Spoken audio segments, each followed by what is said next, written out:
God bless you. Hallelujah.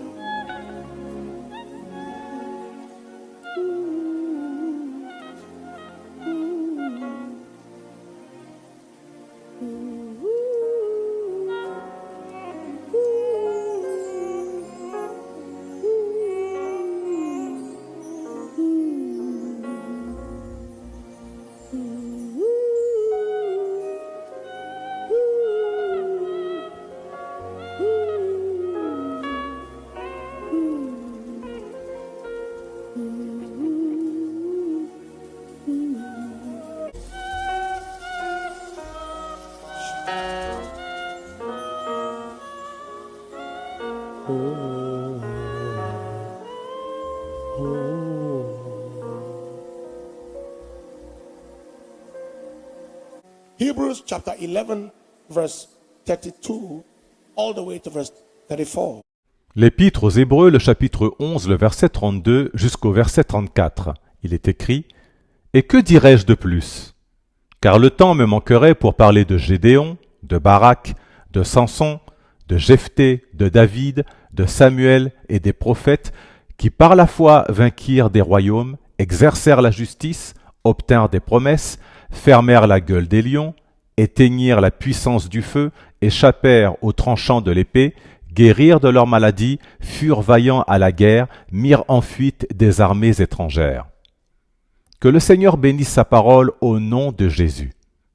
Ce soir, je voudrais parler dans ce service de la foi qui préserve ou de la foi de la préservation, qui est une foi de provision surnaturelle. Il y a une foi pour la santé et la guérison divine. C'est donc la foi de la préservation. Notre objectif est triple.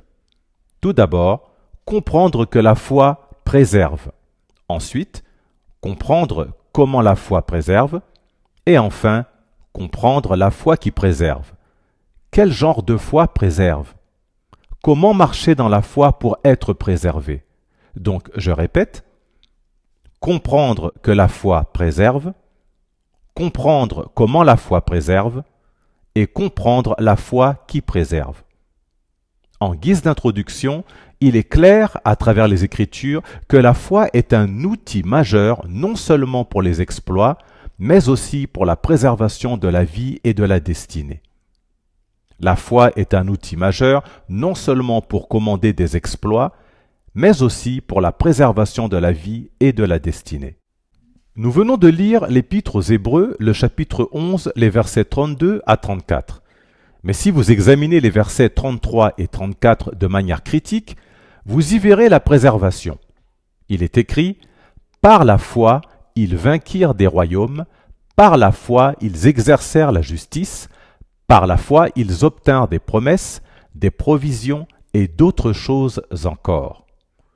Par la foi, ils fermèrent la gueule des lions, éteignirent la puissance du feu, échappèrent aux tranchants de l'épée, guérirent de leur maladie, furent vaillants à la guerre, mirent en fuite des armées étrangères. » Quelle est la signification de cela ? Il est clair que c'est par la foi que Samson a vaincu le lion. David a affronté le lion par la foi. Daniel a fermé la gueule du lion par la foi. Shadrach, Meshach et Abednego ont éteint la flamme de la fournaise par la foi, en déclarant « Le Dieu que nous servons est capable de nous délivrer, et il le fera. Mais même s'il ne le fait pas, nous ne nous prosternerons pas. » C'est passionnant. Il est écrit qu'ils ont échappé aux tranchants de l'épée. Le javelot de Saoul ne pouvait pas clouer David au mur. Il a échappé par la foi, il a esquivé par la foi. Si vous voyez dans les Écritures des hommes et des femmes qui ont traversé le danger, affronté des dangers et échappé au danger, qui ont traversé le danger comme si le danger n'existait pas, la Bible nous atteste que cela s'est produit par la foi. Écoutez ceci. Le diable n'est pas omnipotent. Le diable ne peut pas faire ce qu'il veut à chaque instant. Chaque enfant de Dieu a un choix à faire. En ce qui concerne votre vie et votre destinée, vous avez le choix. Et cela vous sera enseigné aujourd'hui dans ce message. Si vous le croyez, criez Amen. Les points suivants sont clairs dans les Écritures. Le point numéro 1, dans le livre des Psaumes, au chapitre 27 et au verset 13, il est écrit, dans la version King James, « Je serais perdu si je n'avais pas cru voir la bonté du Seigneur sur la terre des vivants. » Que quelqu'un dise « Amen ». La première chose que nous devons noter en partant ce soir est la suivante. Ceux qui croient verront la bonté du Seigneur sur la terre des vivants. Alléluia. Ceux qui croient. Sauf si vous ne croyez pas. Mais ceux qui croient, ceux qui ont la foi, verront la bonté du Seigneur. Ils verront la bonté du Seigneur sur la terre des vivants. Cela veut dire que le souffle ne leur sera pas retiré de la terre des vivants, parce qu'ils doivent voir la bonté du Seigneur sur la terre des vivants. Job a dit, « J'atteindrai jusqu'à ce que mon changement arrive. Je dois voir la bonté du Seigneur sur la terre des vivants. » Ceux qui ne croient pas peuvent être empêchés de voir la bonté du Seigneur sur la terre des vivants. Deuxièmement, la Bible dit dans le livre d'Habakkuk, le chapitre 2, le verset 4, « Le juste vivra par sa foi. » La deuxième chose à noter est que le juste vit par sa foi. Il vit simplement par sa foi. Cela veut dire que pour vivre, la foi doit être en place. Pour vivre une vie significative, utile, durable, la foi doit être en place. Et je veux que vous notiez dans le livre d'Habakkuk, le chapitre 2, le verset 4, « Le juste vivra par sa foi, et non pas par la foi d'une autre personne. » Il y a beaucoup de gens qui dépendent de la foi de quelqu'un d'autre dans leur vie. C'est une erreur que j'ai souvent observée. Beaucoup d'hommes ne vont pas vraiment à l'église parce qu'ils se disent que de toute façon leur femme prie. Avez-vous déjà entendu ce genre de discours ? « Oh, ma femme est une femme de prière, elle est toujours à l'église, elle priera toujours pour moi. » Si cela vous convient, ne priez pas vous-même jusqu'au jour où le diable vous dévorera comme un poulet. Alors vous saurez que votre argent, votre position ne signifie rien. C'est ce que j'appelle renverser les rôles. L'homme est le prêtre de sa maison. C'est lui qui doit prendre les devants dans la prière et dans les choses de Dieu, et pas l'inverse. J'entends souvent de telles choses et vous verrez l'homme très à l'aise. Il profite de sa vie. Et lorsqu'il est l'heure de prier, il commence à bâiller. Le juste vivra par sa foi. Cela signifie que peu importe à quel point vous êtes justifié, sans foi, vous pouvez mourir facilement. Mais ce n'est pas votre part, au nom de Jésus. Peu importe la qualité de votre caractère, peu importe à quel point vous êtes gentil ou un bon camarade, si votre foi n'est pas en place, votre vie est en danger. Troisièmement, le bouclier de la foi éteint tous les traits enflammés du malin. La foi est un bouclier qui a la capacité de repousser les flèches enflammées de l'enfer. L'Épître aux Éphésiens, le chapitre 6, le verset 16, il est dit « Prenez par-dessus tout cela le bouclier de la foi avec lequel vous pourrez éteindre les traits enflammés du malin. » Que quelqu'un dise « Amen ». Il est évident que la foi est un facteur de la vie. Certains d'entre nous auraient disparu depuis longtemps si ce n'était pas la foi. Je vous ai déjà raconté une histoire où il y a de nombreuses années, le diable m'avait donné une date limite à vivre. En fait, il s'était donné lui-même une date limite. Docteur Madame Enetche, vous rappelez-vous l'attaque physique particulière de l'ennemi que nous avons connue avant la période où nous sommes allés en France? Vous rappelez-vous cette déclaration satanique, cette image qu'il s'était donnée en pensant que c'est à moi que cela était adressé? Si cette attaque avait été lancée à certaines personnes, elles commenceraient déjà à faire des choses pour conclure que le moment avait sonné pour elles de partir. Oui. Donc si vous voyez un démon aux yeux rouges ou verts, vous donnez un verdict dans un rêve, mais qu'en réalité, qu'il se donne lui-même. Et si vous voyez des choses qui se réalisent, et si vous entendez des choses qui se réalisent, mais qui sont insignifiants par la puissance de la foi, sachez que ce démon est mort et allé en enfer. Vous accomplirez vos jours. Levez votre main droite et dites « Je vais accomplir mes jours ». Criez « Amen » le plus fort possible. À présent, comment la foi préserve-t-elle? Premièrement, nous venons de le dire et je vais le répéter pour la rétention. La foi préserve en établissant le bouclier de défense contre les missiles du mal.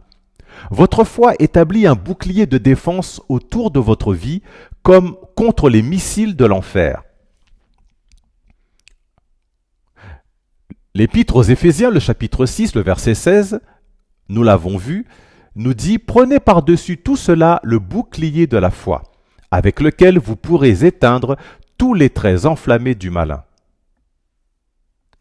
Nous vivons dans un monde de flèches volantes. S'il vous plaît, n'oubliez pas cela. Nous vivons dans un monde de flèches volantes. Nous avons vu des gens se voir injecter des piqûres dans un rêve et se réveiller le lendemain en disant qu'ils étaient séropositifs. L'ami d'une jeune fille qui était au collège ou au lycée lui a demandé ceci à l'école. « As-tu commencé à utiliser un inhalateur ?» C'est ce que les asthmatiques utilisent. Elle a répondu à sa camarade. « De quoi parles-tu ? Un inhalateur ? Je ne peux pas utiliser un inhalateur, je n'ai pas d'asthme. » Avant que le soir n'arrive, elle a commencé à manifester des crises d'asthme. Nous parlons d'une personne qui était normale auparavant. Que s'est-il donc passé ? En fait, ils avaient tiré une flèche et sont venus confirmer et voir si elle avait atteint sa cible. Nous vivons dans ce genre de monde. Certaines flèches ne sont pas pour vous, elles volent juste. Combien d'entre vous ont entendu parler de balles perdues qui abattent des gens ? Ces balles ne vous visaient pas particulièrement, elles étaient juste en train de voler et vous vous êtes retrouvés dedans. Mais par la foi, une fois qu'elles vous touchent, elles retournent d'où elles sont venues. Une femme a témoigné mardi comment un homme voulait la tuer et puis tout à coup, elle a vu que je me tenais à côté d'elle et je lui ai dit de ne pas avoir peur et que la balle retournerait à celui qui l'avait envoyée. La balle est venue sur sa tête et elle est retournée pour frapper la tête de l'homme qui l'avait envoyé. 2 jours plus tard, l'homme est mort dans la réalité. Parce que la flèche a fait demi-tour. Elle était venue, mais elle a fait demi-tour. La foi est donc un bouclier. Quand vous vivez sans foi, vous vous déplacez avec un corps ouvert, c'est-à-dire un corps sans protection, mais cela ne sera jamais votre portion. Le bouclier de la foi défend contre les flèches des ténèbres qui sont lancées pour que soudainement vous ayez le diabète, soudainement l'hypertension, soudainement le cancer, soudainement ceci ou cela, et cela retourne en enfer au nom de Jésus. Je prophétise à quelqu'un ici aujourd'hui.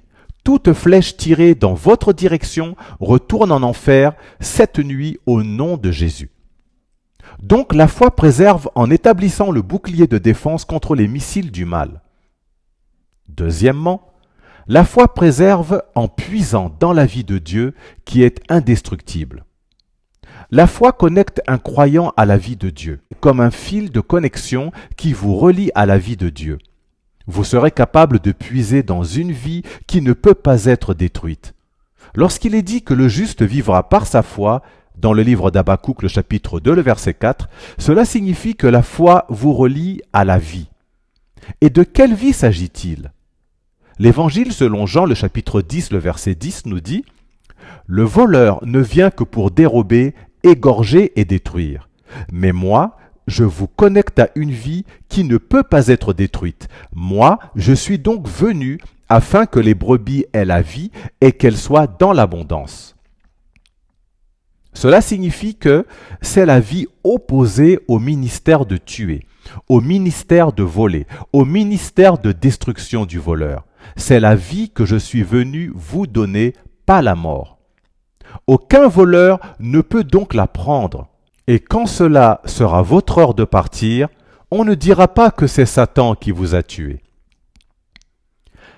C'était dans cette vie que la femme atteinte d'une perte de sang a puisé dans l'Évangile selon Marc, le chapitre 5, le verset 30. Et la perte de sang s'est tarie. Et Jésus, sachant immédiatement qu'une force était sortie de lui, se retourna dans la foule et dit « Qui m'a touché ?» Et vous savez que la femme a fait un acte de foi. parce que tout le monde pressait Jésus. Mais la Bible dit qu'elle a dit dans son cœur ce que nous pouvons qualifier de foi. Si je peux seulement toucher son vêtement, je serai guéri. Et elle l'a fait. Dans la version King James, il est écrit que Jésus a senti une vertu sortir de lui. Cet acte a tiré de la vertu. La vertu ici signifie la vie miraculeuse et la puissance miraculeuse. La vertu est à la fois la vie et la puissance. C'est ce que l'Évangile selon Jean, le chapitre 6, le verset 63 nous dit. Les paroles que je vous ai dites sont esprit et vie. La foi vous rend vivant, vivante.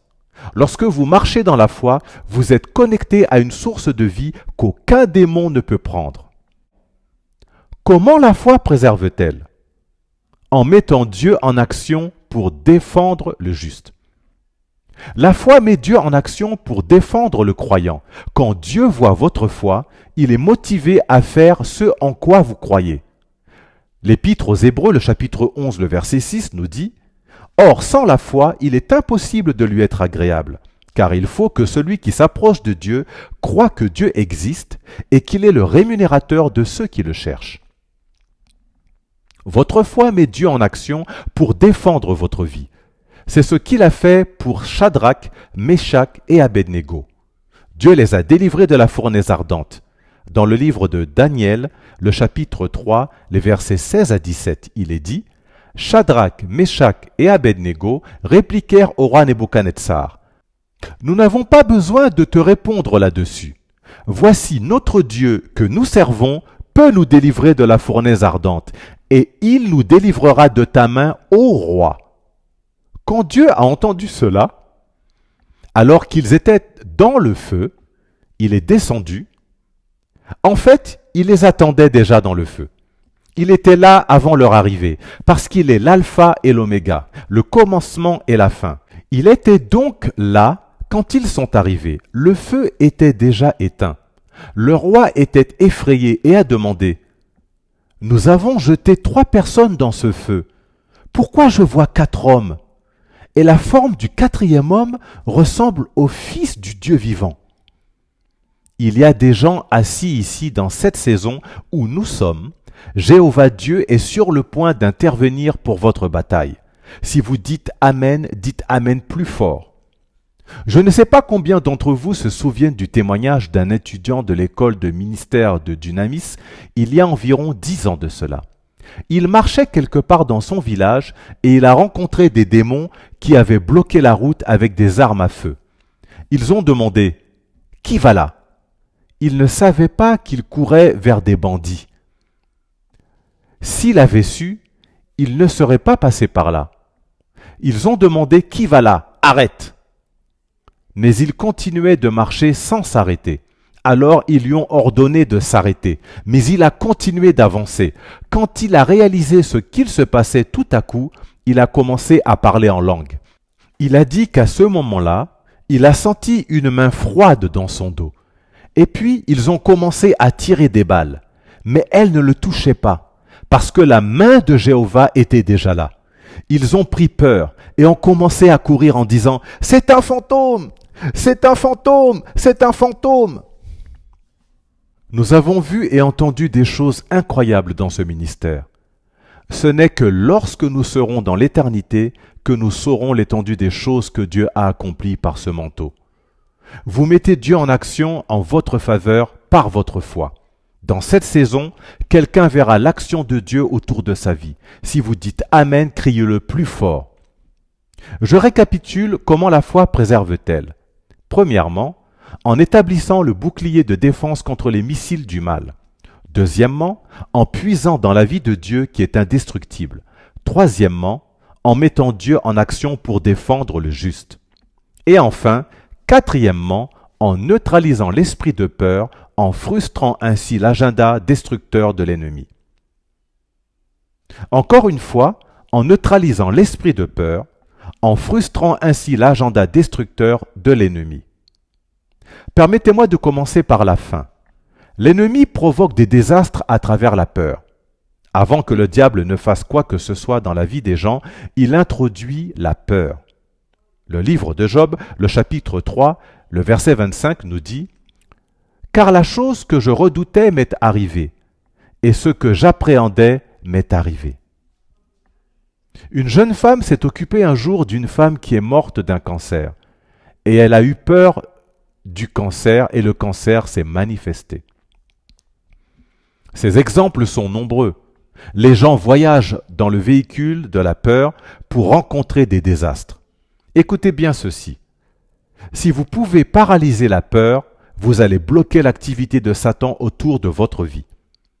La peur de mourir prématurément, la peur de la maladie, la peur de ceci, la peur de cela. La chose que je craignais est venue sur moi. Et l'antidote le plus rapide et le plus sûr contre la peur est la foi. La foi est la meilleure réponse à la question de la peur. Traitez le venin du serpent avec l'antivenin. Regardez l'évangile selon Matthieu, le chapitre 14.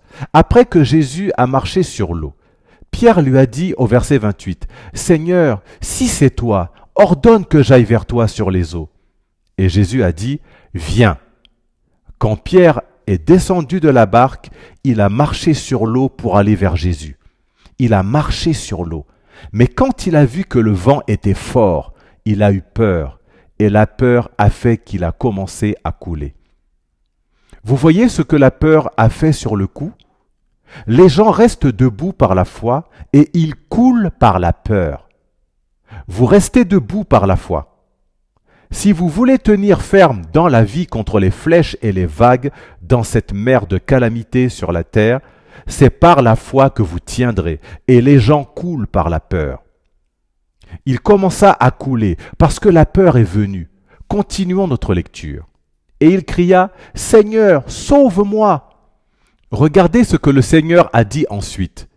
Et immédiatement, Jésus tendit sa main et le saisit, et lui dit, « Homme de peu de foi, pourquoi as-tu douté ?» Ce qui signifie que s'il avait eu suffisamment de foi, la peur n'aurait pas été là. Et s'il n'avait pas eu peur, il n'aurait pas coulé. Il a diagnostiqué le cas de Pierre sur place. C'est un diagnostic à chaud. Le genre pour lequel vous n'avez pas besoin d'aucun test en laboratoire. Vous n'avez pas besoin d'examen ou d'investigation. Il suffit juste de regarder. Et Jésus a dit, « Homme de peu de foi, est-ce que je communique ?» Il était en train de sombrer parce que la foi était en pénurie. Voilà ce qui se passe lorsque vous voyez des personnes avec une méga foi. Elles obtiennent des résultats méga et le diable a peu de place dans leur vie. Que quelqu'un dise Amen. En ce moment même, je parle contre l'esprit de peur dans la vie de quelqu'un. Je déclare que le démon de la peur est arrêté et envoyé en enfer. Si vous dites Amen, dites le plus fort. Dites après moi. Au nom de Jésus, la peur n'a pas de place dans ma vie. Je ne donne aucune place à la peur dans ma vie. Dites plus fort Amen. Louez le Seigneur et reprenez votre place. À présent, passons à la foi qui préserve. Comment marchons-nous dans la foi pour être préservés? Kenneth Hagin a dit qu'il enseignait la foi. Mais Oral Roberts disait qu'il marchait dans la foi. Parce qu'il l'a emmené sur les terrains de croisade et il a expérimenté toutes sortes de miracles tels que des jambes amputées qui ont marché. Comment marchons-nous dans la foi pour être préservés? Quelle est cette foi qui préserve? Premièrement, la foi qui préserve est une foi enracinée dans la parole. Une foi enracinée dans la parole de Dieu. L'Épître aux Romains, le chapitre 10, le verset 17, il est écrit « Ainsi la voix vient de ce qu'on entend, et ce qu'on entend vient de la parole de Dieu. » Écoutez ceci. Une foi sans parole est inutile. Une foi sans parole est risquée. Qu'est-ce que je veux dire par là? Quelqu'un dira par exemple « Donne-moi cette boisson, même s'il y a du poison à l'intérieur. Je la boirai, ça ne me fera rien. » Et si on lui demande « Comment sais-tu cela ?» et qu'il réponde « Parce que je sais que cela ne peut rien me faire. » Ce sont ces personnes qui croient que les choses peuvent leur arriver et qui sont vulnérables et à qui ces choses arrivent. Il peut boire la chose et mourir pour de bon, car il se tient sur une certaine assurance qui n'a pas de racine. Mais supposons qu'il dise « Si je bois cette chose, cela ne me fera rien », et qu'on lui demande « Mais pourquoi tu parles de cette manière ?» et qu'il réponde « Parce qu'il est écrit, aucune arme forgée contre moi ne prospérera. Je ne recherche pas des choses mortelles à boire, mais au cas où j'en boirais sans le savoir, il est écrit que si je bois des choses mortelles, elles ne pourront pas me nuire. C'est la foi enracinée dans la parole. » Construire sans fondement, c'est construire pour s'effondrer. La foi qui ne repose pas sur la parole peut ébranler le propriétaire d'une telle foi à tout moment. L'Épître aux Éphésiens, le chapitre 6, les versets 15 à 16, il est écrit « Et comme chaussure, mettez à vos pieds le zèle que donne l'évangile de paix. » Le verset 16 « Prenez par-dessus tout le bouclier de la foi, avec lequel vous pourrez éteindre tous les traits enflammés du malin. » Cela veut dire que vous prenez le bouclier de la foi pour éteindre tous les traits enflammés du malin. Donc la foi est un bouclier, et la parole du Seigneur est un bouclier. Le livre des Psaumes, le chapitre 91, le verset 4, il est écrit « Il te couvrira de ses plumes, et tu trouveras refuge sous ses ailes. » Sa fidélité est un bouclier et une cuirasse. Dans la version King James, il est écrit « Sa vérité est un bouclier et une cuirasse. » Donc la vérité est un bouclier, et la vérité est la parole. La deuxième épître aux Corinthiens, le chapitre 6, le verset 7, parle de la parole de vérité. La parole est vérité, par la parole de la vérité. Donc nous pouvons lire dans le livre des Psaumes, le chapitre 91, le verset 4, comme ceci. « Il te couvrira de ses plumes, et tu trouveras un refuge sous ses ailes. Sa parole est un bouclier et une cuirasse. » Si l'Épître aux Éphésiens, le chapitre 6, le verset 16, dit que la foi est un bouclier, et que le livre des Psaumes, au chapitre 91, le verset 4, dit que la parole est un bouclier, cela signifie par déduction que la parole équivaut à la foi, et que la foi équivaut à la parole, n'est-ce pas? Si A équivaut à B, et que B équivaut à C, cela signifie que A équivaut directement à C. Que quelqu'un dise Amen fort. Pourquoi la parole est-elle nécessaire pour la foi? Premièrement, parce que la parole est établie. Donc, lorsque vous établissez votre foi sur la parole, c'est une foi qui ne peut être ébranlée par aucune force sur la terre. Le livre des Psaumes, le chapitre 119, le verset 89 nous dit « Éternel, ta parole subsiste éternellement dans les cieux. » Pourquoi la foi doit-elle être enracinée dans la parole? Deuxièmement, parce que Dieu est la parole. Dieu est derrière sa parole. Dieu fait un avec sa parole. Au commencement était la parole, et la parole était avec Dieu, et la parole était Dieu. Elle était au commencement avec Dieu. Tout a été fait par elle, et rien de ce qui a été fait n'a été fait sans elle. En elle était la vie, et la vie était la lumière des hommes. Donc, lorsque vous enracinez votre foi dans la parole, vous l'avez enracinée en Dieu. Cette foi ne peut échouer que si Dieu peut échouer. Papa Bishop Oyedepo a dit ceci. La foi peut faire ce que Dieu peut faire. Parce qu'avec Dieu, toutes choses sont possibles, et toutes choses sont possibles à celui qui croit. L'archibishop Bensom Idaoussa a dit que si la foi dit oui, Dieu ne peut pas dire non, parce que la foi est enracinée dans la parole. Donc, quel que soit ce que vous croyez, si vous dites « je ne mourrai pas, mais je vivrai », assurez-vous que cela soit enraciné dans la parole et qu'une révélation soutienne cela. Si vous déclarez « je ne mendirai pas, je n'emprunterai pas », très bien, mais tenez-vous sur la parole et faites ce qui est nécessaire pour ne pas mendier ou pour ne pas emprunter. Si vous dites encore, ma vie ne sera pas écourtée avant l'heure par une sorcière, tenez-vous sur une parole et permettez à cette parole de vous protéger. Est-ce que je communique? Dieu merci que nous avons beaucoup de messages prêchés sur la préservation divine. À partir de ces lumières, vous allez obtenir beaucoup de lumière. Consommez-les jusqu'à ce qu'elles vous enflamment, que quelqu'un dise Amen. La foi qui préserve est une foi enracinée dans la parole. Pourquoi la parole est-elle nécessaire pour la foi?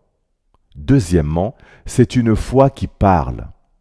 C'est une foi qui parle. Ce n'est pas une foi muette, c'est une foi qui parle.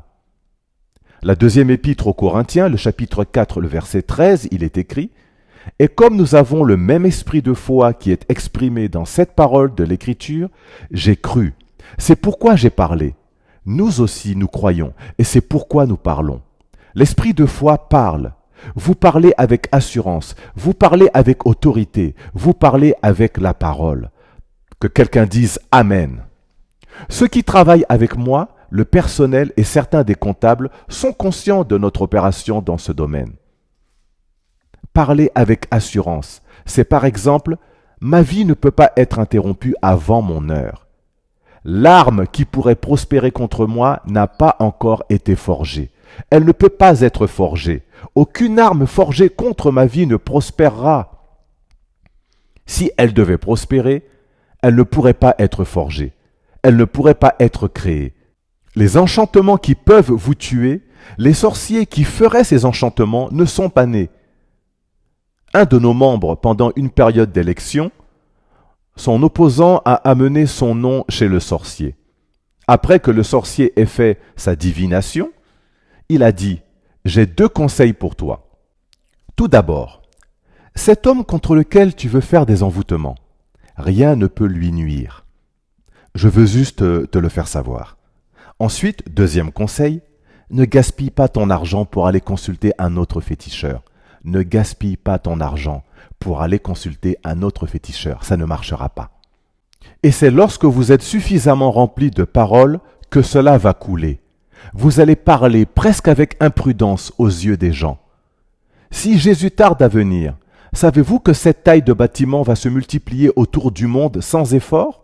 Et cela prendra moins de temps pour les construire que celui-ci, sans effort. Regardez 3 personnes à côté de vous et dites-leur « Ouvre la bouche et parle. Ouvre la bouche et parle pour ta préservation. Ouvre la bouche et parle pour ta préservation. Ouvre la bouche et parle. » À présent, allons rapidement à la foi qui parle. Qu'arrive-t-il lorsque vous parlez? Tout d'abord, les étrangers obéissent et s'éloignent. Le livre des Psaumes, le chapitre 18, les versets 44 à 45, nous dit « Dès qu'ils m'entendent, ils m'obéissent. Le cancer, le diabète, l'arthrose, ils sont en défaillance et tremblent dans leur lieu secret. Ouvrez la bouche et parlez, et que le diable l'entende, dans le royaume des ténèbres, et s'éloigne, que quelqu'un crie fort « Amen ». Deuxièmement, les anges sont mobilisés pour une mission lorsqu'ils entendent la parole déclarée.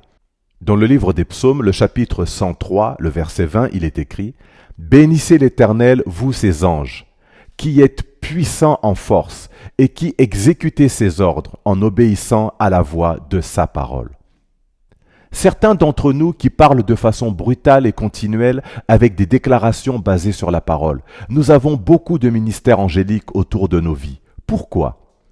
Parce que nous parlons avec la parole, en disant ce que Dieu a dit, en renvoyant le diable en enfer. Troisièmement, le Tout-Puissant est poussé à agir pour le bien de son peuple lorsque nous parlons. Le Tout-Puissant lui-même est poussé à agir pour le bien de son peuple. Le livre des Nombres, le chapitre 14, le verset 28, il est écrit « Dis-leur, aussi vrai que je suis vivant, dit l'Éternel, je vous traiterai conformément à ce que je vous ai entendu dire. » Donc, la foi qui préserve est une foi qui parle. Mes jours ne peuvent pas être raccourcis, et le Dieu, le Tout-Puissant, scellera votre déclaration en disant « Oui, vos jours ne peuvent pas être raccourcis. Et je suis là pour voir qui peut les raccourcir. Donc le Tout-Puissant est poussé à agir. Quatrièmement, la déclaration apporte la justification ou la libération. La déclaration apporte la justification ou la libération. Le livre du prophète Ésaïe, le chapitre 43, le verset 26, il est écrit « Rappelle à ma mémoire, plaidons ensemble, fais connaître ta cause, afin que tu puisses être justifié. » C'est-à-dire, parle pour que tu puisses être libéré. Parle pour que tu puisses être justifié, disculpé et acquitté. Si le diable essaie de vous juger dans son tribunal démoniaque et satanique, parlez pour que vous puissiez être acquitté. Que quelqu'un parle et dise au nom de Jésus, je ne dois rien au diable. Parlez, déclarez, je ne dois rien au diable. Là où le sang est versé, le mien ne peut pas être versé. Je ne peux pas mourir comme un poulet. Satan, il n'y a pas de passage au nom de Jésus. Faites attention, là où tu avances, le passage est interdit. Je vais accomplir mes jours, je vais vivre pendant mon temps. Vous êtes justifié, vous êtes libéré lorsque vous parlez. Et enfin, lorsque vous parlez, vous mettez l'ennemi là où il doit être. Vous mettez l'ennemi là où il doit être. Parce que lorsque vous parlez, c'est la lumière. Et dans l'Évangile selon Jean, le chapitre 1, le verset 5, selon la version King James, il est écrit « La lumière luit dans les ténèbres, et les ténèbres ne l'ont pas saisie. » Que quelqu'un dise plus fort « Amen ». Donc la foi qui préserve, c'est la foi qui est premièrement enracinée dans la parole, et deuxièmement, c'est la foi qui parle. Troisièmement, c'est la foi avec une vision. Non seulement vous croyez en Dieu, mais vous avez également l'image dans votre esprit. L'Épître aux Hébreux, le chapitre 11, le verset 27, concernant Moïse, la Bible dit dans la version King James, « Il abandonna l'Égypte sans craindre la colère du roi. Il surmonta les épreuves, donc cela veut dire qu'il fut préservé. Il surmonta les épreuves, car il voyait celui qui est invisible. Il a surmonté les épreuves parce qu'il y avait quelque chose qu'il voyait. » La foi avec vision, la foi avec vision. Quelle est la signification de tout cela? Cela veut dire que vous vous voyez déjà dans votre vieillesse. J'ai dit à une mère, la dernière fois, « Tu ne peux pas partir, ne pense pas à partir maintenant. Regarde tes enfants, ils ne sont pas mariés. Regarde cette fille, elle n'est pas mariée. Regarde cette autre, elle n'est pas mariée non plus. » Je pense qu'il y en avait 4 à l'époque. Aucune n'était encore mariée. Elle était sous oxygène à cause d'une attaque cardiaque. Une partie du cœur était déjà mort. Un professeur de cardiologie était présent. Alors j'ai continué en disant « Regarde tes filles, elles ne sont pas mariées. Peux-tu te voir assister à leur mariage d'abord avant de penser à partir ?» La vie a repris en moins de 24 heures. L'oxygène était revenu, le cœur était revenu. La première fille s'est mariée, la deuxième fille s'est mariée, la suivante s'est mariée. Toutes sont mariées, toutes ont des enfants maintenant, et cette maman est toujours en vie. Comprenez-vous ce que je dis? La plupart des gens ne voient pas au-delà du moment présent. Ils ne voient pas au-delà du diagnostic.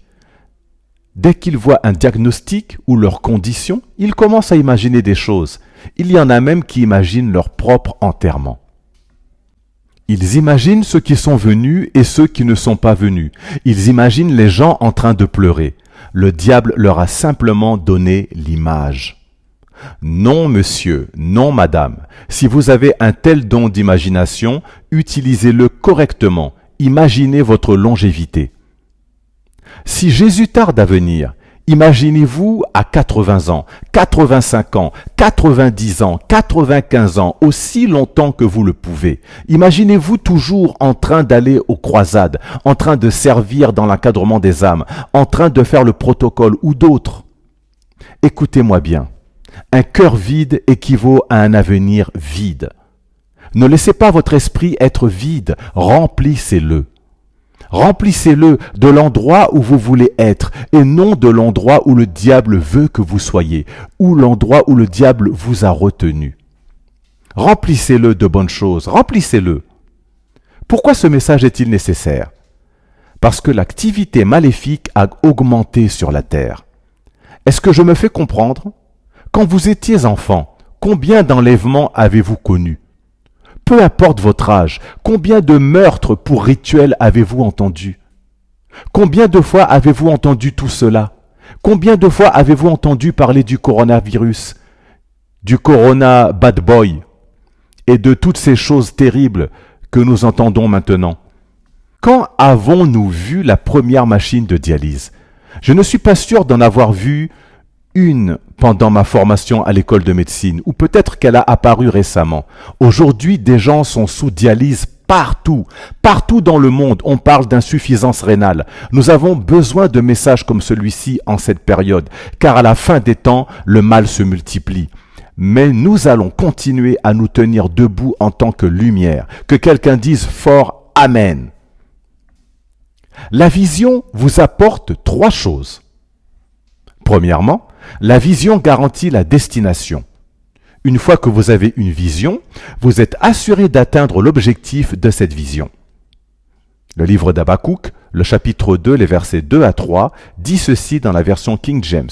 « Écris la vision, inscris-la clairement sur des tables, afin que celui qui la lit puisse courir. » La vision vous emmène jusqu'au bout. Quelle que soit la fin ou l'issue prévue dans votre vie, la vision vous y emmène. Deuxièmement, la vision apporte la préservation. La vision a un impact sur votre corps, votre système, votre santé, votre physiologie, votre anatomie. Le livre des Proverbes, le chapitre 29, le verset 18, nous dit « Là où il n'y a pas de vision, le peuple périt, mais heureux est celui qui garde la loi. » Vous voyez simplement dans les croisades missionnaires. Je suis sûr que cette année, nous serons au Royaume-Uni, en Éthiopie, au Kenya, à Houston, au Texas, à Pittsburgh, en Pennsylvanie, au Canada, au Mexique, en Colombie, à Caracas, au Venezuela. Pourquoi je cite tous ces pays? Parce qu'un jour, vous serez sur ce terrain. Vous serez juste dans cette atmosphère en feu pour Dieu, en tant qu'encadreur des âmes, ou dans le groupe de prière, ou encore en tant que missionnaire dans l'équipe missionnaire, parce que vous aurez assez de ressources pour aller où vous voulez. Et certains d'entre vous, ça sera dans votre jet privé. Quelqu'un est en train de se dire en ce moment, « Oh, il ne s'adresse pas à moi. » Permettez-moi de vous poser une question. Ceux qui ont déjà pris des avions pour voyager par-ci, par-là, ont-ils de tête? Est-ce que vous suivez ce que je suis en train de dire? Élargissez simplement votre vision pour le royaume et marchez dans cette voie. Cela va rajeunir votre corps. Pouvez-vous voir comment Jacob a peint un tableau devant les animaux et comment cette image a changé leur système génétique? Il a modifié leur corps. Sarai était une vieille femme. Dieu a demandé à Abraham de changer son nom en Sarah, ce qui signifie princesse. Plus elle s'appelait Sarah, plus elle paraissait jeune et royale. Imaginez quelqu'un poursuivant une femme de 85 ans, une femme de 90 ans, et l'emmenant chez le roi, Abimélec. Il a dit « J'ai trouvé cette fille sur la route » parce que son système avait changé. À tel point que Dieu a visité le roi dans la nuit pour lui révéler que c'était la femme d'un autre homme. Avez-vous déjà vu Gloria Copeland? Elle a plus de 80 ans, mais elle en paraît 25, et elle a des arrière-petits-enfants. Voilà ce que la parole et la vision font aux gens. Certains d'entre vous ont 28 ans, mais paraissent avoir 82 ans. Vous avez 28 ans et vous marchez comme si vous en aviez 82. En vous traînant pour aller à l'église. Papa Oyedepo nous a parlé d'un jeune homme de 30 ou 40 ans, qui était comme un homme ancien d'apparence, à cause de ses paroles négatives et de son pessimisme chronique. Il avait tendance à avoir une perspective constamment négative sur sa vie. Il pensait par exemple qu'il était trop vieux pour faire une formation, et cette perspective de la vie allait en se dégradant et sa vie aussi. L'un de mes enfants était avec Papa Oyedepo un jour et ils parlaient ensemble. Et il a dit à Papa Oyedepo, « Quand j'étais enfant et que nous étions dans notre ancienne église, j'avais l'habitude de voir. » Et papa lui a coupé la parole en disant, « Ok, et maintenant que tu as vieilli, regardez votre voisin et demandez-lui, « Que voyez-vous » Dites-lui à présent, renouvelez votre vie par votre vision. L'autre jour, je sautillais et je me comportais bizarrement. Et mes enfants ont dit, « Papa, pourquoi te comportes-tu comme un jeune enfant ?» Je lui ai répondu ceci, « Nous qui sommes dans la vingtaine, pourquoi devrions-nous agir comme si nous en avions 50 ou 60 ? C'est-à-dire, vous mes enfants et moi sommes dans la même tranche d'âge. Il est comme les pensées de son cœur, nous dit le livre des Proverbes. Si vous dites que vous êtes vieux, vous n'avez pas tort. Et si vous dites que vous êtes jeune, vous n'avez pas tort non plus. Levez-vous et donnez au Seigneur un cri de joie.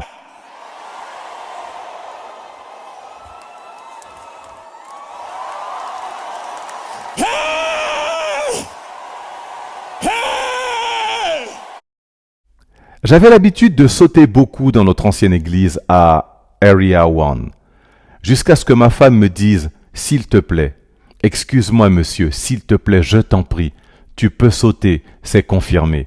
Nous constatons que tu peux sauter, mais s'il te plaît, s'il te plaît. » Levez vos mains et dites « Père, j'ai une vision pour ma préservation, et j'accomplirai mes jours au nom de Jésus. » Asseyez-vous.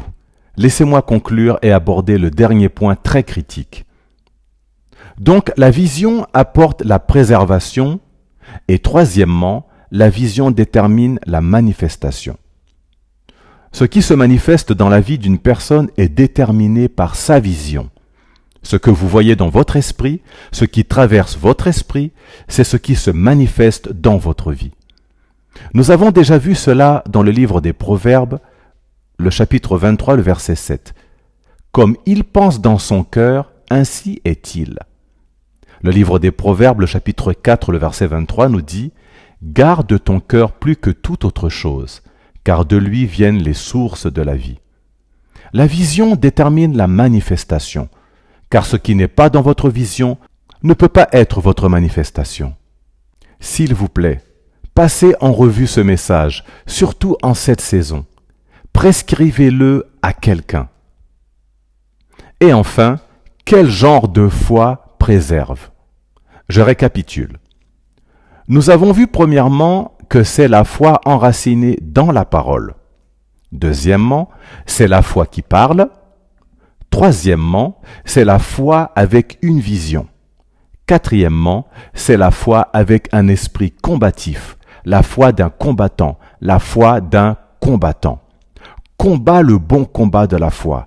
Saisis la vie éternelle à laquelle tu as été appelé et pour laquelle tu as fait une belle confession en présence d'un grand nombre de témoins.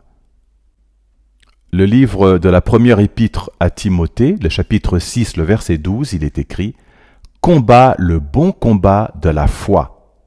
La foi est donc un combat, mais c'est un bon combat. C'est un combat dont l'issue est en votre faveur. La deuxième épître à Timothée, le chapitre 4, le verset 6, l'apôtre Paul a dit « J'ai combattu le bon combat, j'ai achevé la course, j'ai gardé la foi. » Le verset 7, « J'ai combattu le bon combat. » Quelle est la signification de tout cela? Si votre foi doit gagner, elle doit être prête à combattre. Cela signifie que nous ne devons pas abandonner face au diable. Nous ne devons pas céder devant lui. Job l'a bien dit dans le livre de Job, le chapitre 14, le verset 14. « Si un homme meurt, revivra-t-il? Tous les jours de mes souffrances, j'attendrai jusqu'à ce que mon état change. Je vais le crier. Quelque chose doit changer dans ma vie. Quelque chose doit changer, quelque chose doit se passer. » C'est également la foi de Shadrach, Meshach et Abednego. Ils ont dit « Nous ne nous prosternerons pas et nous ne brûlerons pas » dans le livre de Daniel, le chapitre 3, le verset 16 à 7. Pendant l'une des prières de minuit, l'un de nos responsables a partagé l'histoire d'une femme qui luttait contre la mort. Elle était à l'hôpital en train de suffoquer, et j'ai demandé qu'on l'amène à l'église. Elle voyait des morts et des démons la poursuivre dans ses rêves. Avant de prier pour elle, je l'ai regardée dans les yeux et je lui ai dit « Ne t'incline pas devant la mort. Est-ce que tu m'entends? Ne t'incline pas devant la mort. Et n'accepte pas que l'on te tue. Tu n'es pas un poulet pour que l'on te poursuive la nuit dans les rêves. Cela signifie que quelqu'un veut te tuer et veut te donner ton coup pour être tué. » Toutes ces paroles ont pénétré au-dedans d'elle. Nous avons imposé les mains sur elle et ces démons ont été renvoyés en enfer. C'est un combat. Le jour où les ténèbres seront plus forts, au point d'éteindre la lumière, n'existe pas. Même si les éléphants volent un jour, ce jour n'arrivera pas. Même si un jour les chiens poursuivent les lions, ce jour n'arrivera pas. Le jour où les ténèbres éteindront la lumière, ce jour n'arrivera jamais. Le plus grand sorcier du monde n'est pas de taille face à un enfant de Dieu, né de nouveau aujourd'hui. Jésus a dit que parmi les hommes nés de femmes, il n'y a pas de plus grand que Jean-Baptiste. Cela veut dire que Jean était plus grand que Moïse et tout le monde. Mais celui qui est le plus petit dans le royaume des cieux est plus grand que lui. Pourquoi? Parce que Jean-Baptiste était dans l'Ancien Testament.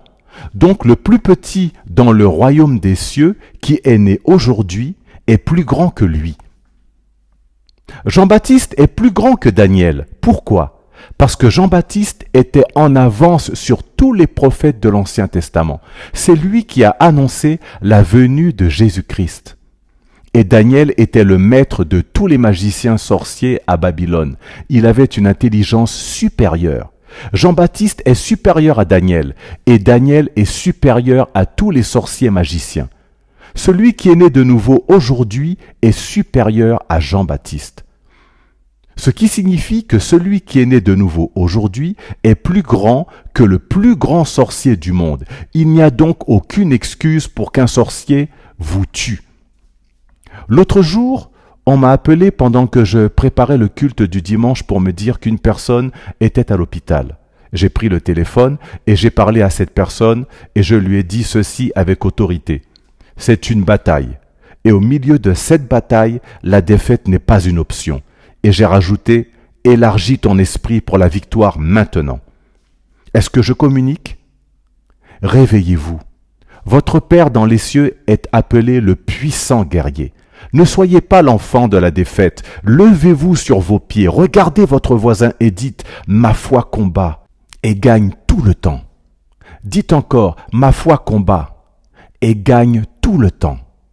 Ma foi combat et gagne tout le temps. Criez le plus fort « Amen ».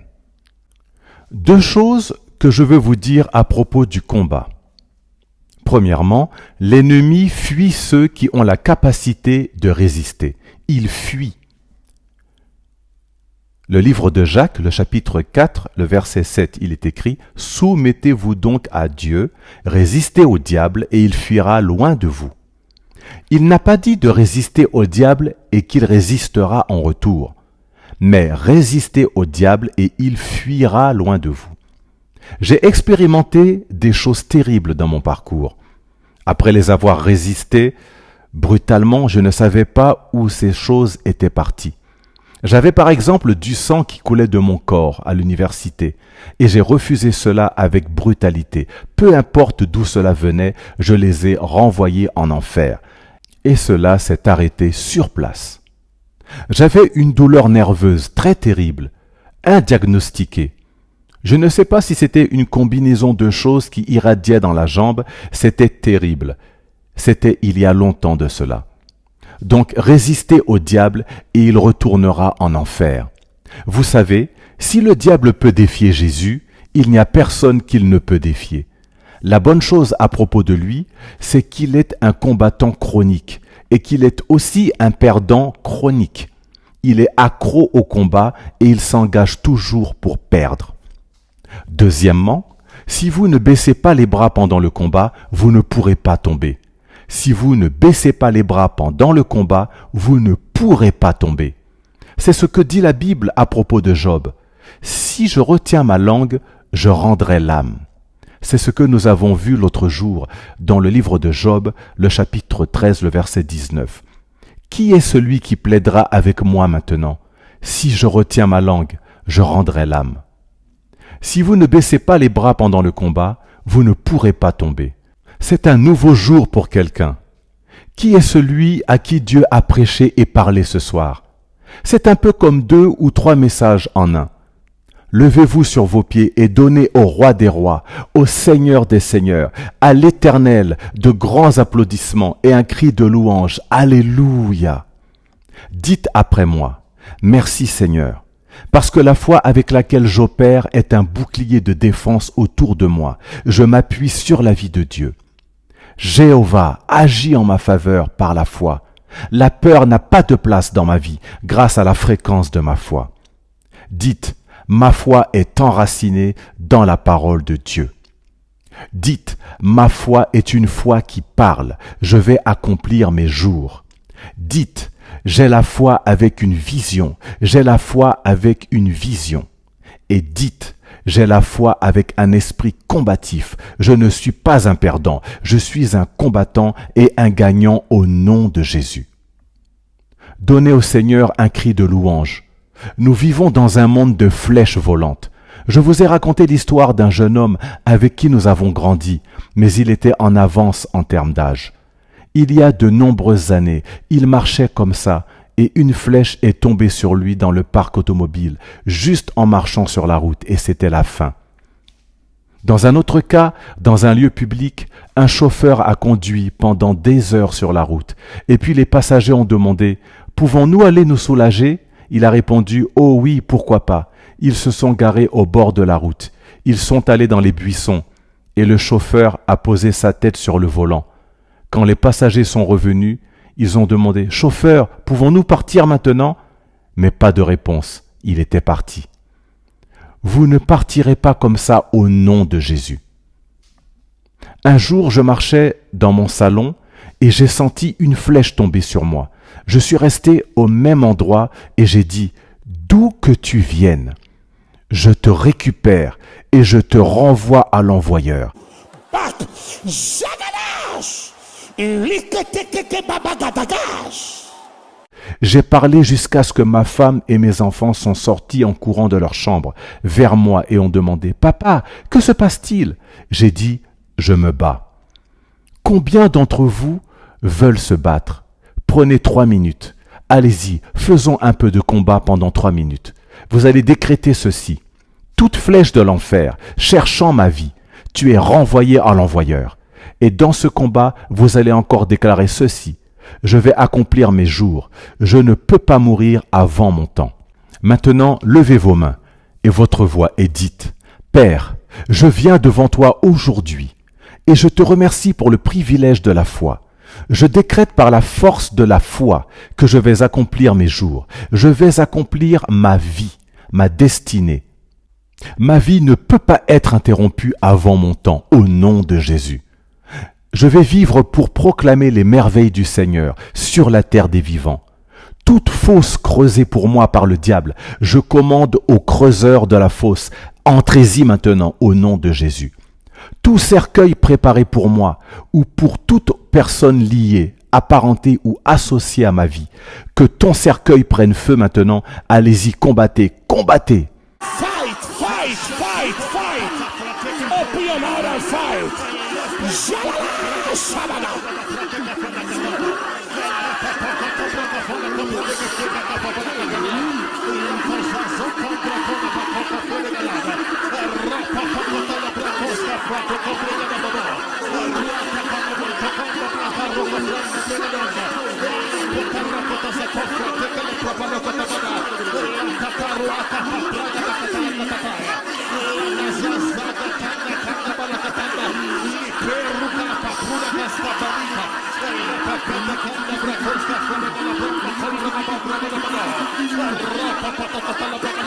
Pray.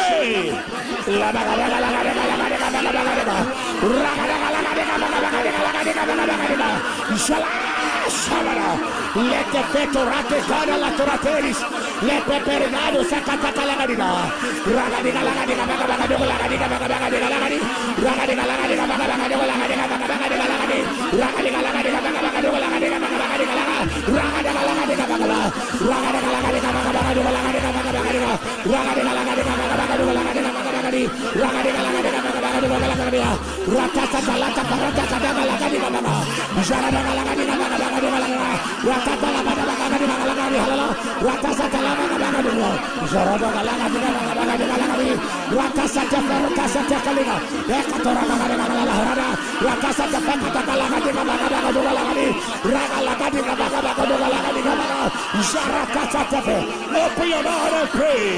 Fight! Laratasani, eke feredina, o soto parada, eke tila golayo. La gadiga lo harado, radaga la gadiga bagadiga la gadiga, rakasa ke fete kokorada, rakasa ke fete kekida le fida gorata sanida, yaraka fete sa te fadiga la gahara, yaraka sa te bagadiga la gahara, rakasa tala bagadiga la gahara, rakasa tala bagadiga la gahara, rakasa tala bagadiga la gahara, rakasa tala bagadiga la gahara, rakasa tala bagadiga la gahara, rakasa tala la gahara, rakasa te ferota sa te kali, ya para ka se te fite koko, jorakasa la la, sala, hey!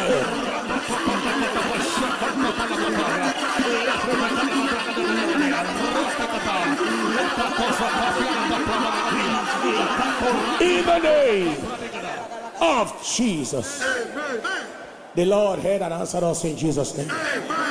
Au nom de Jésus, le Seigneur nous a entendus et nous a répondu au nom de Jésus. Amen. Levez votre main droite et dites après moi, Père, merci parce que tu l'as fait pour ma vie. Merci pour la préservation au nom de Jésus. Levez une fois de plus vos mains et dites, Père, je reçois le sceau de la préservation.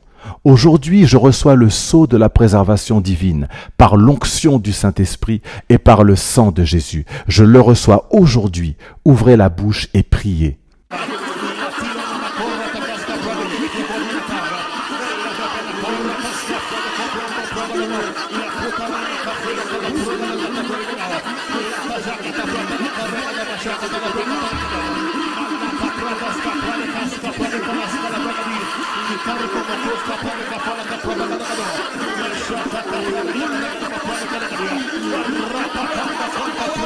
In Jesus' precious name. One of the major forces for preservation. Au nom précieux de Jésus. Une des forces majeures de préservation est la force de la pureté, la force de l'intégrité, la force d'une vie entièrement consacrée à Dieu. Et si vous êtes ici ce soir et que vous voulez dire « Pasteur, priez pour moi. Je veux ce manteau de préservation sur ma vie. Je veux être capable de prendre autorité sur le diable et de chasser le diable de ma vie à tout moment. Je veux que Jésus soit le Seigneur de ma vie et je veux qu'il pardonne tous mes péchés. » Là où vous êtes, levez vos mains. Où que vous soyez en ce moment, que Dieu vous bénisse. Maintenant, pourquoi ne pas avancer? Dites, aujourd'hui est la fin de mon association avec Satan. Le diable ne peut pas contrôler ma vie. Je choisis de vivre une vie qui plaît à Dieu. Je veux vivre une vie où Dieu me dira, très bien, bon et fidèle serviteur. Je veux vivre une nouvelle vie, de sorte que lorsque le diable viendra pour moi, il verra Dieu tout autour de moi. Il verra les anges de Dieu me protéger à cause de la justice et de l'intégrité. Commencez à parler à Dieu. Commencez à parler à Dieu. Père, je te reconsacre ma vie aujourd'hui. Je rétablis ma relation avec toi aujourd'hui. Seigneur, je ne veux pas rater ça. Je ne veux pas que le diable ait une emprise dans ma vie. Partout où vous êtes, si vous ne nous avez pas encore rejoints dans cette prière et que vous êtes liés par une dépendance, telle que l'ivrognerie, l'addiction à l'homosexualité, l'addiction à la masturbation, l'addiction au lesbianisme, l'addiction à la fréquentation des femmes, l'addiction à la prostitution, au jeu, à la fraude, il y a quelque chose qui vous domine, mais que vous voulez surmonter. Rejoignez-vous à ces gens rapidement, avant de prendre la communion et avant que la bénédiction de préservation ne soit libérée. Levez votre main et mettez l'autre main sur votre cœur et dites après moi, « Seigneur, je viens devant toi aujourd'hui. Je te livre ma vie aujourd'hui. J'ai décidé de te suivre. Pas de retour en arrière. À partir d'aujourd'hui, j'irai toujours en avant et jamais en arrière. Je reçois la grâce de vivre pour toi, Seigneur, et de faire ta volonté. Merci, Maître, au nom précieux de Jésus. » Dites un amen plus fort. Placez votre main sur votre langue. Pour tous ceux qui doivent être libérés d'une dépendance, il y a quelque chose que vous faites, tel que le tabagisme, l'alcoolisme et la masturbation, ou quelle que soit la chose dont vous êtes dépendant. Dites après moi, « Jésus, je rejette le goût et l'appétit pour le péché et l'alcoolisme au nom de Jésus. Toute cellule de mémoire et récepteur dans mon système soit neutralisée. Toute cellule de mémoire et d'addiction dans mon cerveau enracinée en moi, enracinée dans mon cerveau, soyez neutralisée par le sang de Jésus. Votre joug est brisé au nom de Jésus. Ainsi soit-il. Je déclare que ce lien est brisé. La dernière fois que vous avez fumé ou bu ou consommé l'un de ces matériaux suspects sera la dernière pour toujours. Et je déclare que c'est fait par le précieux nom de Jésus. Poussez vers le Seigneur un grand cri de louange. Si vous avez la communion dans vos mains, levez-la. Père, au nom de Jésus-Christ, nous te rendons la gloire et l'honneur ce soir. Merci pour la vie que tu nous as transmise à travers ta parole ce soir. Nous parlons à cette communion, le sang de notre préservation. Il est écrit que le sang sera un signe sur les linteaux. Et lorsque je verrai le sang, je passerai. Père, à travers cette communion, que la calamité passe, que le désastre passe, que la maladie passe, que la mort passe, que les flèches de l'ennemi passent, que les balles perdues passent, que les enfants n'expérimentent jamais les attaques des kidnappeurs, les attaques des terroristes, les attaques des ritualistes, les attaques des voleurs, les attaques des sorciers, les attaques des occultistes au nom de Jésus. Toute malédiction ancestrale, toute malédiction générationnelle, toute malédiction familiale dans votre vie, à travers cette communion, je déclare que cette malédiction est brisée. Si vous dites Amen, criez le plus fort comme un croyant. La malédiction est brisée. Une aide toute fraîche, une miséricorde toute fraîche, une grâce toute fraîche. Vous accomplirez vos jours. Toute chose dans votre corps que mon Père céleste n'a pas plantée soit évacuée par la puissance du sang de Jésus. Lorsque vous allez dormir ce soir, vous allez vous réveiller en étant totalement transformé, restauré et totalement libéré. Tout mystère qui se cache derrière vos défis sera révélé durant la nuit au nom du Père, du Fils et du Saint-Esprit. Lorsque vous prenez la communion, ciblez la chose pour laquelle vous la prenez.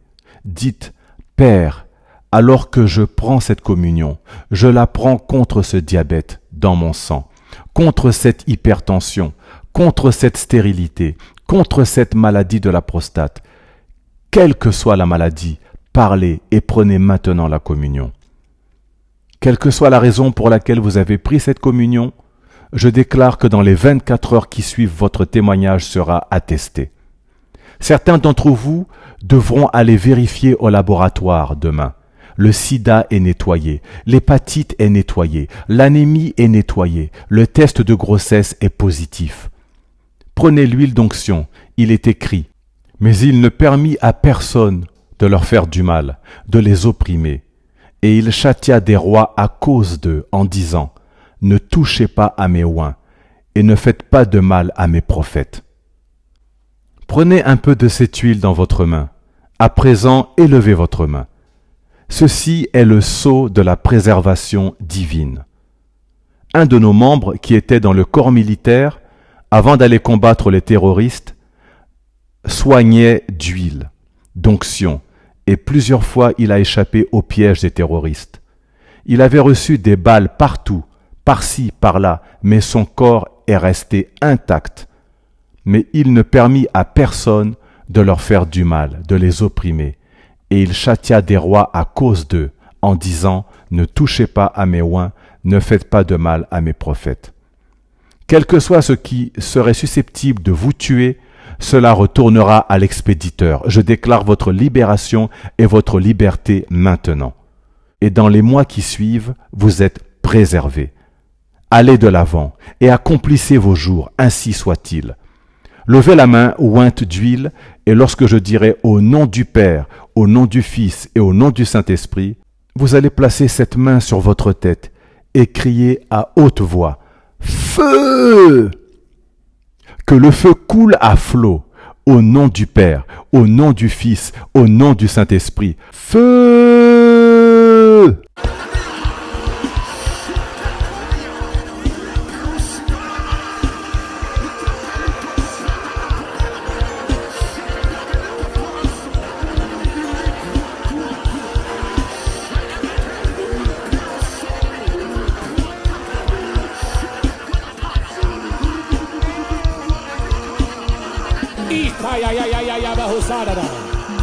In Jesus' precious name.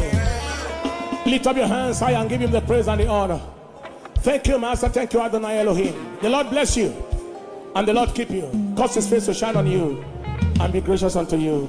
In the name of Jesus. 2024. And above only, where is your place? And above only, God bless you.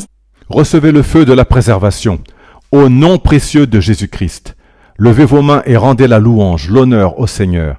Merci Maître, merci Adonai, merci Elohim. Que le Seigneur vous bénisse et que le Seigneur vous garde, qu'il fasse briller sa face sur vous et qu'il vous accorde sa grâce au nom de Jésus-Christ. Au sommet seulement, c'est là qu'est votre place en 2024. Que Dieu vous bénisse.